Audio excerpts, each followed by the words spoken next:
त सॼो साथ हे बेशक लुटायूं वञा थो पर दीन नबीअ जो अॼु बचायूं वञा थो। सॼो साथ बेशक हे लुटायूं वञा थो। चवे पियो सरकार त असीं माई हाज़िक हकीम बि आहियूं उहे आ कंदो रब जीअं असां चाहियूं मगर पंहिंजी ताक़त ॾेखारींदा नाहियूं पर तुंहिंजो बचिड़ो अमर उथायूं वञा थो। सॼो साथ बेशक लुटायूं वञा थो पर दीन नबीअ जो बचायूं वञा थो।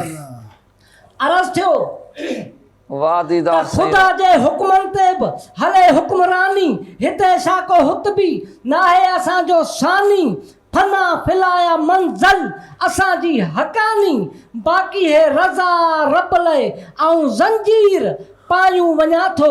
सॼो साथ बेशक लुटायूं वञा थो पर दीन नबीअ जो बचायूं वञा थो। सुभान अल्लाह। अर्ज़ थियो त असां खां मदद ख़ुदि नबियुनि बि वरिती आहे। सरकार ॿुधाएसि पियो त असां खां मदद ख़ुदि छो त ॾाॾे आदम खे माफ़ी मिली त महबूब जे इस्म जे सदके मिली। सुभान अल्लाह। असां खां मदद ख़ुदि नबियुनि बि वरिती आहे जो झुकण दर असांजे हुननि जी गति आहे। हे रत कर बला में न नाहक खती आहे जो समर आख़िरत लाइ ठहायूं वञा थो। सॼो साथ बेशक लुटायूं वञा थो पर दीन नबीअ जो बचायूं वञा थो।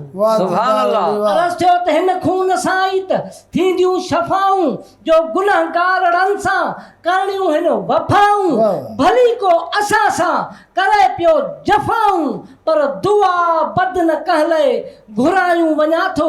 सॼो साथ बेशक लुटायूं वञा थो पर दीन हे नबीअ जो अॼु बचायूं वञा थो। सुभान अल्लाह। कुर्बान हक़ जी राह में आ थियण कम असांजो वञण खां न पोया हटण कम असांजो हाराइण हुननि ऐं खटण कम असांजो ओहे भटी दीदार मैदान अॼु मल्हायूं वञा थो। सॼो साथ बेशक लुटायूं वञा थो पर दीन नबीअ जो बचायूं वञा थो। दीन नबीअ जो बचायूं वञा थो। वाह दीदार साईं वाह। अञा पढ़ूं। मुंहिंजा साईं अर्ज़ थियो त करबला में शाह जॾहिं महिमान थियो त दर्द गम जो उते वॾो गमसान थियो।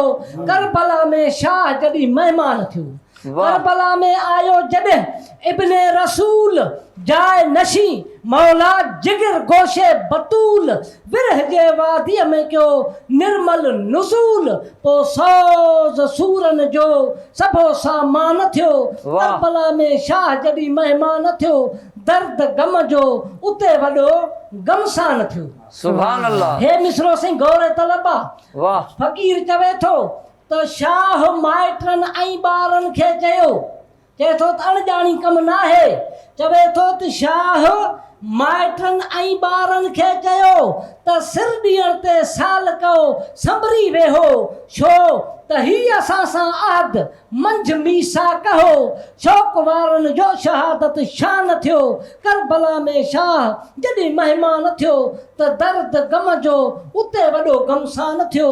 करबला में शाह जॾहिं महिमान थियो। सुभान अल्लाह। अर्ज़ थियो त करबला में नारो हयो जॾहिं नूर पाक थियो रत सां रंगीन फोरा फर्श खाक आरफन सिर बिरह जे बारान थियो। करबला में शाह जॾहिं महिमान थियो त दर्द गम जो उते वॾो गमसान थियो। या इमामुल आरफीन नीहूं निहार ओ शाह बेदिल खे बिरह बहरो ॾियार सिक सौज जी ओ सैयदा तूं सुर्की प्यार जो दर्द तुंहिंजो दिल संदो दरमान थियो। करबला में शाह जॾहिं महिमान थियो दर्द गम जो उते वॾो गमसान थियो। करबला में शाह जॾहिं महिमान थियो। वाह दीदार साईं वाह। तव्हां जूं महिरबानियूं मोहबतूं